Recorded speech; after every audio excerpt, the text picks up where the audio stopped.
Hello, I am Anil Kumar. लोग मुझे France Anil के नाम से भी जानते हैं। आज सैटरडे, आज हम लेसन्स ऑफ लाइफ की बात करते हैं। आज का टॉपिक चुना है कि जब आप 40s में पहुंच जाते हैं तो किस तरह से अपनी लाइफ को आपको मैनेज करना है। क्योंकि मैं खुद 40+ हूं, तो मैं इसके बारे में आपको ज़्यादा एक बेहतर ढंग से आपको बता सकता हूं। क्योंकि ये एक ऐसी एज है जब आप 40 पहुंच जाते हैं, 40 क्रॉस करते हैं, तो यहाँ तो ना तो आप एक यंग ही रहते हैं, ना ही आप ओल्ड हो जाते हैं। आप एक बीच में है। लेकिन जैसे ही आप 40 क्रॉस करते हैं तो एक साइकोलॉजिकल ऐसा लगने लग जाता है कि आप एक बुढ़े हो गए हैं। तो ये जब आप सोचते हैं कि आप बुढ़े हो गए, तो आप बुढ़े हो ही गए आप। तो ये सोचना नहीं है, एज को एज अ नंबर लेके चलना है। अंदर से आप बिल्कुल अपने आप को फिट और अपने आप को एक जवान अपने आप को महसूस करेंगे, तो आप अगर आप 40 भी हो जाते हैं या 50 भी हो जाते हैं, तो आपको एज का कोई इतना मायने नहीं रखता है। तो कुछ पॉइंट्स मैं आपके साथ शेयर करूंगा कि किस तरह से आपको एक जब जब आप 40+ हो जाते हैं तो क्या क्या आपको ध्यान रखना है। सबसे पहले तो यही है कि कभी भी ये मत बोलो कि मैं बुढ़ा हो गया हूँ। क्योंकि एज तो बढ़नी ही बढ़नी है। चाहे आप 70s में पैदा हुए हैं, 75 में पैदा हुए हैं, 80 में पैदा हुए हैं, तो आप अभी 40 के हैं, 45 के हैं, वो तो एज तो बढ़ेगी बढ़ेगी भैया। जैसे जैसे टाइम गुजरेगा तो एज तो 40, 45, 40, 50 ये तो चलती रहेगी आपकी।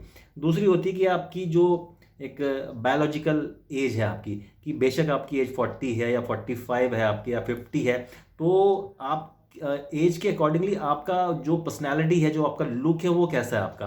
कई लोग 40 तक पहुंचते पहुंचते उनकी तोंद आगे निकल जाती है, बाल सफ़ेद हो जाते हैं, चेहरे पे झुर्रियाँ पड़ जाती हैं, आंखों के नीचे काले गड्ढे छा जाते हैं। तो ये एक जब आप अपनी बॉडी को मेंटेन ही नहीं रखते हैं, तो आपका जो बायोलॉजिकल एज है, तो आप अपनी एज से भी ज़्यादा आप एजेड लगने लग जाते हैं। और कई लोग इस तरह से अपने आप को मैनेज करते हैं कि वो अगर वो 45 के हैं तो 10 साल और पीछे हो जाते हैं, वो 35 के लगते हैं। तो इस तरह से वो अपने आप को मैनेज करते हैं। मेरी खुद कोशिश रहती है कि मैं अपनी एज को, बायोलॉजिकल एज को थोड़ा कम करके चलूँ। एक दूसरा होता है कि आप एक साइकोलॉजिकल एज होती है कि आप जब आपने सोच लिया कि अब मैं 40+ हो गया हूँ और मैं बुढ़ा हो गया हूँ, तो आप बुढ़े हो गए आप। जब आप अंदर से सोचते हैं कि आप बुढ़े नहीं हुए हैं, तो आप हमेशा, आप फॉर एवर यंग रहेंगे आप। ठीक है। और एक और पॉइंट मैं आपके साथ डिस्कस करना चाहता हूँ कि कभी भी औरत से उसकी एज और आदमी से उसकी इनकम नहीं पूछनी चाहिए। क्योंकि औरत कभी भी अपने लिए नहीं जीती और आदमी कभी भी अपने लिए नहीं कमाता है। और अपनी हेल्थ का ध्यान रखिए। चूँकि जैसे जैसे एज बढ़ती है और जैसे जैसे एज बढ़ने के साथ साथ शरीर कमज़ोर होता है, ये तो फैक्ट है आपका। आज जो बाल आपके काले बाल हैं, वो धीरे धीरे ग्रे हो जाएंगे, उसके बाद धीरे धीरे वो वाइट हो जाएंगे। तो शरीर में थोड़ा फर्क तो पड़ता ही है। और अगर आप अपनी हेल्थ का ध्यान नहीं रखेंगे, तो स्टार्टिंग में ही आप जैसे ही आप 40 की सीढ़ी पे पहुंचेंगे, तो आपको बीपी, शुगर, जो हाइपरटेंशन है, वो आपको होने लग जाएगा। तो अपने आप को हेल्थ के मामले में बिल्कुल फिट रखिए, एक्टिव रहिए आप। अपनी जो लाइफ स्टाइल है उसको चेंज कीजिए। और खाने पे, खासकर खाने पे आप कंट्रोल रखिए। आप मॉर्निंग का और जो आफ्टरनून का है, वो आप बिल्कुल हैवी मील लीजिए। अवॉइड कीजिए रात के खाने का। उसमें आप हल्का दूध या हल्का सा स्नैक्स आप ले सकते हैं। दिन और सुबह का आप एक हैवी मील आप लीजिए। फ्रूट्स को जरूर लीजिए आप। और ऑयली और फैटी फूड से आप दूर रहिए, फास्ट फूड से दूर रहिए। क्योंकि ये आपको अल्टीमेटली, जैसे जैसे आपकी एज बढ़ेगी, ये आपको बीमारियों में घेर लेगा।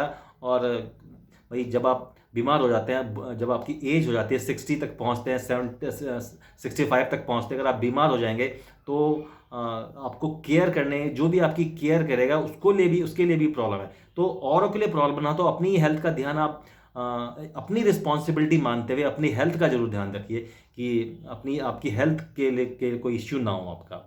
और एक और पॉइंट डिस्कस करना चाहता हूँ कि आप मनी मैनेजमेंट रखिए। आप अपने जो आपका पैसे का जो मैनेजमेंट है, उसको आप ज़रूर, आप उसको आप ज़रूर कीजिए। आप कोई भी आप SIP कीजिए, कुछ पैसा अपने लिए बचा के रखें। क्योंकि ये पैसा आपका जो है, ये आपका जब आपकी एज हो जाएगी, जब आप 60 में पहुंचेंगे, 70 में पहुंचेंगे, जो आपकी वाइफ आपके साथ है, उसके लिए ये उसकी जो लाइफ को मैनेजमेंट है, उसके लिए पैसा बहुत ज़रूरी काम आता है। बच्चों को आप डेफिनेटली, आपको जो जिम्मेदारी है, आपके बच्चों की जिम्मेदारी है, उसमें पैसा लगता है, तो उनको भी आप एक पैसे की वैल्यू समझाइए। और उनको डेफिनेटली उनको भी देना है, लेकिन अपने लिए भी आप बचा के रखें। क्योंकि अल्टीमेटली जब आप 60 में पहुंचेंगे, 70 में पहुंचेंगे, 80 में पहुंचेंगे, तो पैसा ही आपके काम आएगा।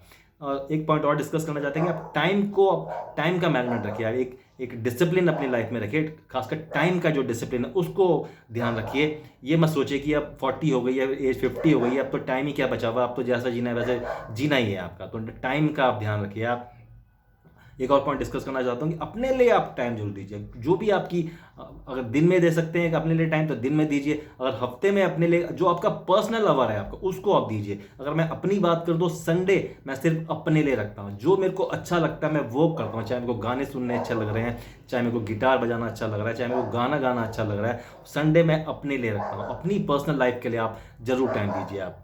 और एक और पॉइंट डिस्कस करना चाहता हूँ कि आप एक पॉलिसी अपना लीजिए, फॉरगेट एंड फॉरगिव। कुछ भी आपको कोई जो भी आपको कोई किसी ने कुछ बुरा कहा उसको भूल जाओ, और किसी ने भी बुरा किया उसको माफ़ कर दो, क्योंकि अगर आप अब सब चीज़ें अपने दिल पे लेते रहेंगे तो इससे आपको टेंशन होगी, हाइपर टेंशन हो, और यहीं से आपकी जो है बीमारियां स्टार्ट हो जाती हैं। तो एक कहावत मेरे को याद आ रही है कि ज़िंदगी को कुछ मैंने इस तरह से आसान कर लिया, किसी से माफ़ी मांग ली और किसी को माफ़ कर दिया।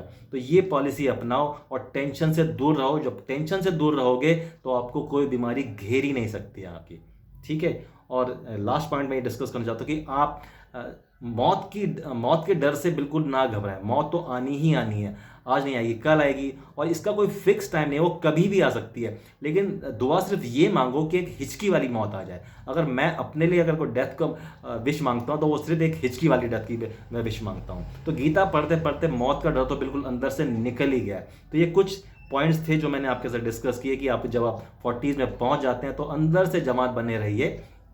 होप सो आपको मैसेज अच्छा लगा। Thank you watching.